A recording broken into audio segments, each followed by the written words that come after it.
Mes frères, mes sœurs, mes cousins, mes cousines, le carré final est connu, le carré fatal.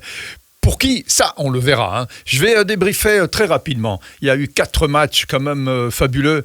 Il va falloir donner quelques petites réflexions sur chacun. Mais avant toute chose, si vous nous regardez sur YouTube, lâchez le pouce bleu.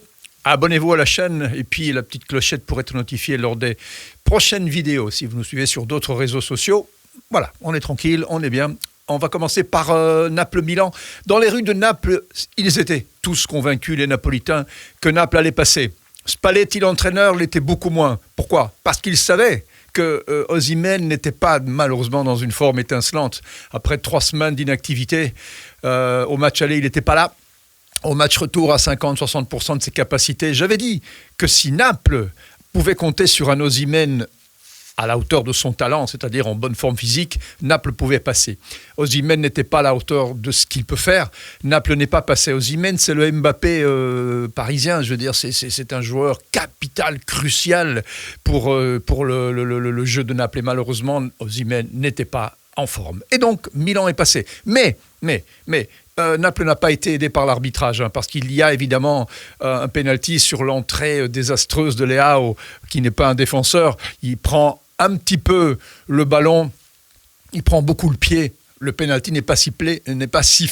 J'ai pas compris. Il y a la VAR, l'arbitre Marcignac. Ok, en temps réel, on peut imaginer que le ballon est touché. Oui, il l'est, mais d'abord, il y a le pied qui est pris. Je comprends pas que la VAR n'ait pas vu. Je comprends pas que la VAR aussi donne des pénaltys absurdes, mais ça, je vous l'ai déjà dit, moi, ces pénaltys qui sont donnés pour des fautes de main, qui sont inexistantes parce que la main, elle est accrochée au bras, et le bras, il est accroché au corps, à moins de faire des défenseurs pingouins, ce qu'on va peut-être créer, parce que là, pour l'instant, si la FIFA ne gère pas ce problème des pénaltys donnés pour des mains absolument inexistante, on est dans une vision du foot qui, à moi, m'énerve, mais alors d'une façon prodigieuse.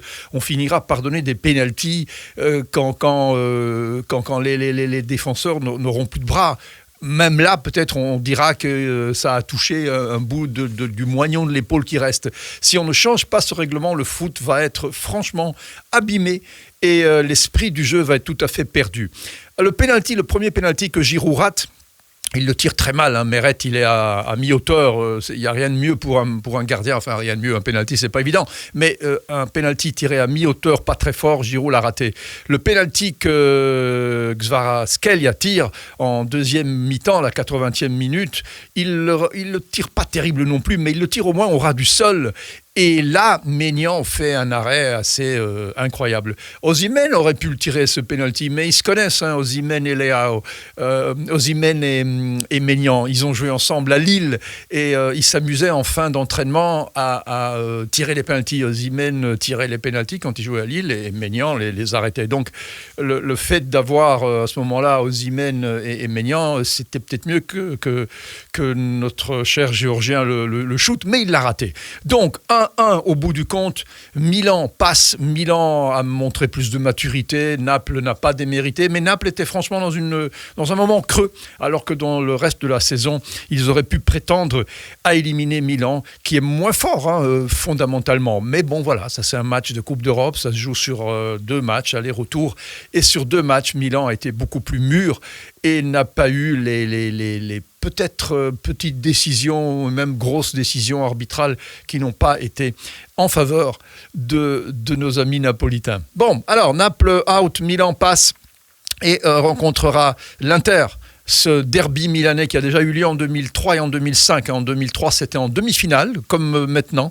Et c'était Milan qui était passé parce que l'avantage du but marqué à l'extérieur, alors qu'ils jouent dans le même stade. Mais comme ils avaient fait d'abord Milan-Inter 0-0, et puis Inter-Milan 1-1, le goal marqué à l'extérieur alors qu'ils jouent dans le même stade, a été prépondérant. Et donc Milan était passé en finale en 2003, finale qu'ils avaient gagnée contre la Juve.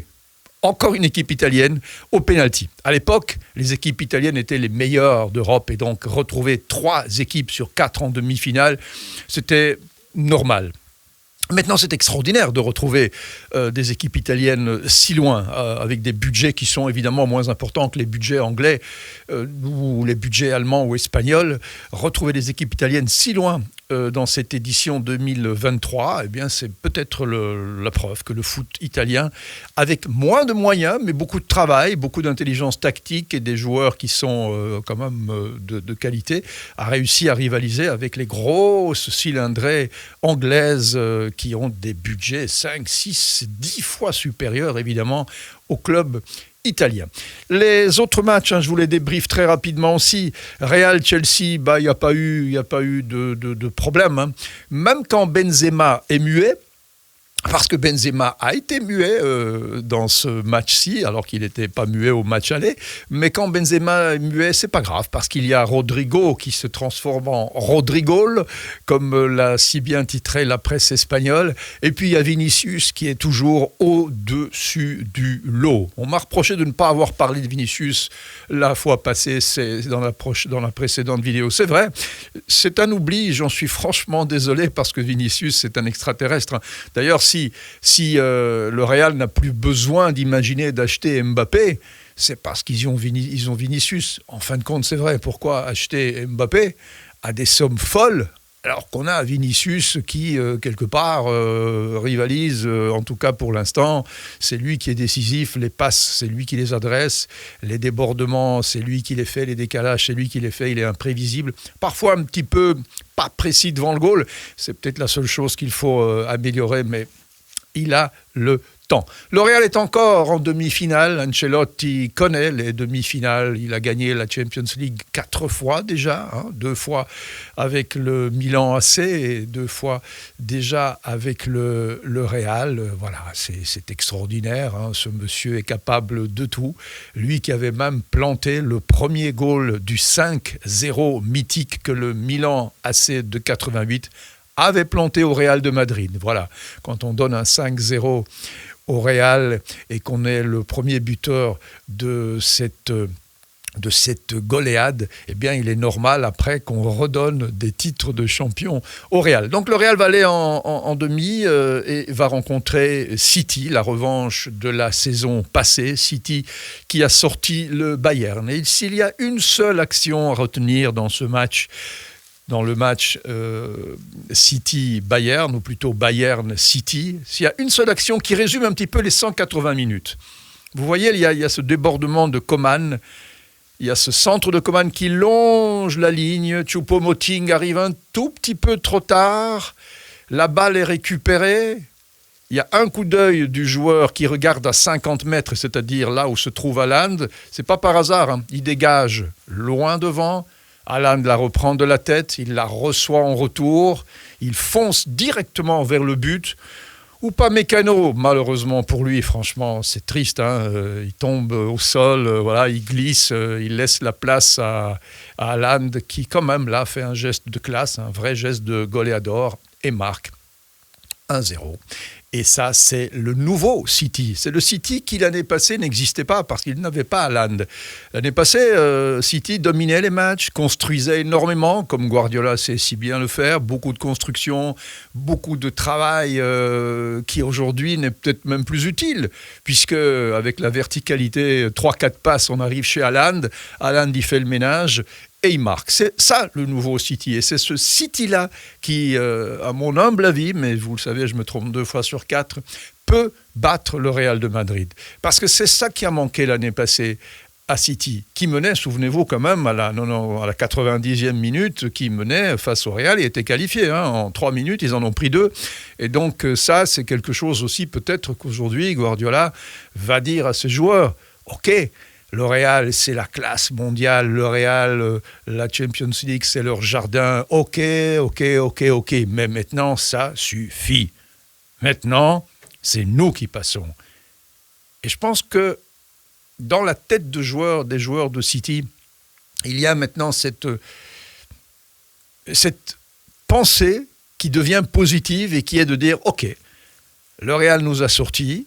Le Real, c'est les meilleurs, mais cette fois-ci, c'est pour nous. » Et c'est peut-être le moment que City a choisi d'ajouter son nom, parce que dans le XXIe siècle, la seule équipe qui a ajouté son nom à tous les gagnants de la Champions League, c'est Chelsea. Toutes les autres équipes sont des équipes qui l'ont déjà gagné. D'ailleurs, en demi-finale se retrouve le Real, 14 victoires, Milan AC 7 victoires. L'Inter, 3 victoires. Ça en fait déjà 24 pour 3 équipes et City, 0. Donc vous voyez bien que c'est toujours les mêmes qui gagnent. Si City gagne, ok, ils vont ajouter leur nom au palmarès de cette coupe aux grandes oreilles qui rend fou tout le monde, qui rend fou Chelsea aussi. Chelsea qui a mis 5 milliards pour acheter et investir dans le club, 600 millions pour des joueurs qui manifestement ne font pas la différence. Et quand on imagine que les achats de Naples, tous les joueurs confondus, c'est 150, 160 millions. C'est rien, hein. Enfin, ils les ont achetés à ce prix-là. Maintenant, s'ils doivent les revendre, rien que le prix d'un Osimhen ou d'un Kvaratskhelia, c'est hallucinant, évidemment. Donc, c'est du x5, x6, x10 peut-être.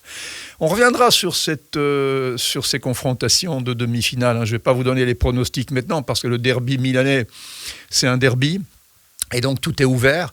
Ok, les deux clubs ne se détestent pas comme les clubs romains ou les clubs de Genova. Sampdoria et Genoa se détestent. Rome et Lazio se détestent. Milan et Inter, pas vraiment. D'ailleurs, ils ont fait du business ensemble. Ronaldo, il avait été et à Milan et à l'Inter.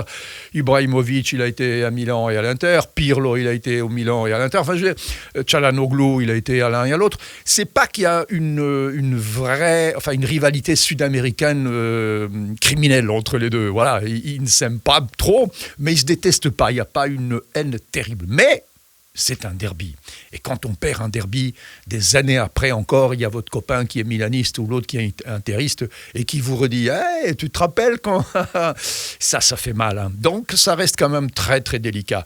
Real City, on en reparlera aussi. C'est clair que, comme je vous l'ai dit, le City a maintenant envie d'en finir avec cette malédiction de sortir en demi-finale. Et Guardiola se dit que il est temps de gagner une Champions avec un autre club que Barcelone. Tout ça est passionnant.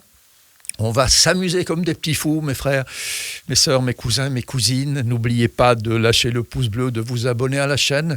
Et puis, dans tous les commentaires que vous faites, et je les lis, soyez courtois. Voilà, on peut s'engueuler gentiment. On a la même passion, donc vivons-la avec le sourire. À bientôt. Ciao.